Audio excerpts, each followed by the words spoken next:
Nate's screaming and pounding attracts the snake to the air tube, and it slithers its way down. As Nate says, "Thank you, God," the snake comes down the coffin. Nate panics as the snake winds its way around him, working its way up to his face. The bound Nate looks at the snake, and it pounces, biting him on the neck. R.I.P. Nate?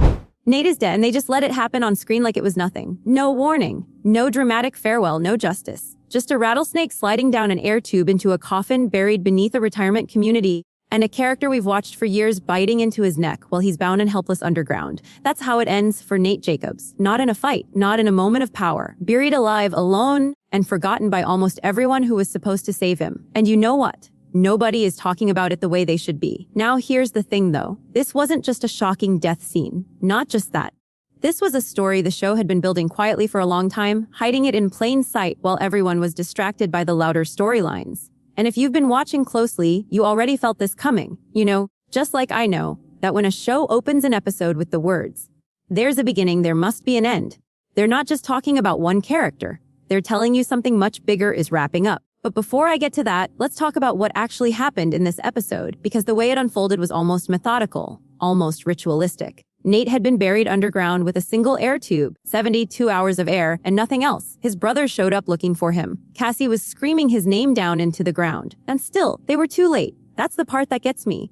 They were right there. Right there. And it still wasn't enough. I need you to stay with me here, because this is where it gets personal for me. I've covered a lot of dark storylines on this channel. A lot of moments where powerful people fall, where the truth gets buried, where the ones who were supposed to protect someone completely fail them. And usually I can keep some distance. Usually. But there's something about watching a character get erased this quietly, this deliberately, while everyone around him was caught up in money and survival and their own chaos, that genuinely unsettled me. Because that's not fiction. That's a mirror. That's exactly how real people disappear. Not with explosions, with silence. And the silence around Nate's death right now, that's the story. Now here's where it gets interesting. While Nate was dying underground, what was everyone else doing? Maddie was in a hot tub negotiating with Alamo, accidentally handing him the one piece of information that could get Rue killed. Cassie was staging a romantic dinner with Dylan, memorizing his phone passcode, uploading photos to his Instagram, building a public image while a severed finger sat in her kitchen sink. Lexi was refusing to engage with any of it, calling everyone insane from the comfort of her couch. And Rue was out there bleeding, running a DA operation, and hearing what she believes is the voice of God on Jerusalem Road. Everyone was moving. Nobody was watching Nate. And this is the part nobody talks about. The safe that Rue and Faye broke into at the end of this episode didn't contain money. It contained files, fake IDs, photographs, surveillance records on every dancer at the Silver Slipper, including Magic. Now, why does a man like Wayne, a man openly wearing extremist symbols, a man who told Rue sweet dreams, before locking her in a room and planning to kill her, why does that man have a safe full of files on women? What was he building? What was he planning to do with those names? The reason for that? Well, you'll see.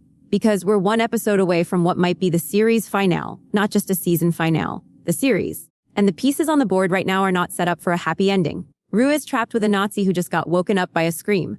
The DEA doesn't know the timeline has completely collapsed.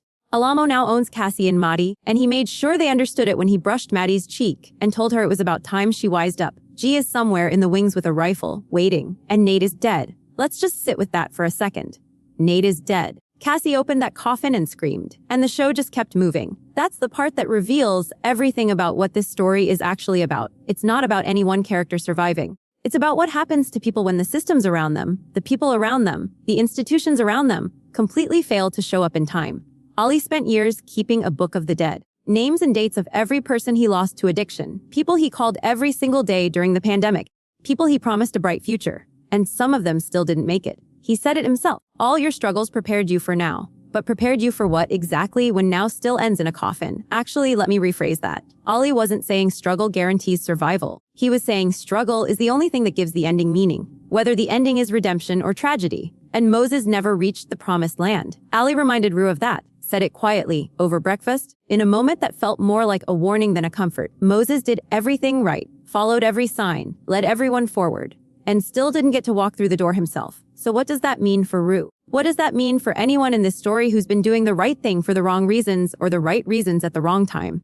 The files in that safe, the fake IDs, the photographs of those women, Wayne locking the door, Faye screaming, the DEA arriving hours too late, Alamo owning 2 women who came to him for help, a dead man in a coffin that nobody reached in time. This isn't wrapping up cleanly. None of this is getting resolved neatly. And you already knew that, didn't you? You felt it from the first scene of this episode when Ollie lit that cigarette, something we'd never seen him do, and you understood that something was shifting, something was ending. So here's what I need you to tell me in the comments right now. Do you think Rue makes it out of that room alive? Because Wayne said tomorrow will be a big day, and the DEA thinks they have a few more hours, and G is still out there. And that safe is now open with no money inside and a screaming woman waking up a very dangerous man. Nate is dead and nobody is talking about it, but somebody has to. So I'm asking you directly, who else doesn't make it to the end of this story? Because I don't think we're done losing people yet.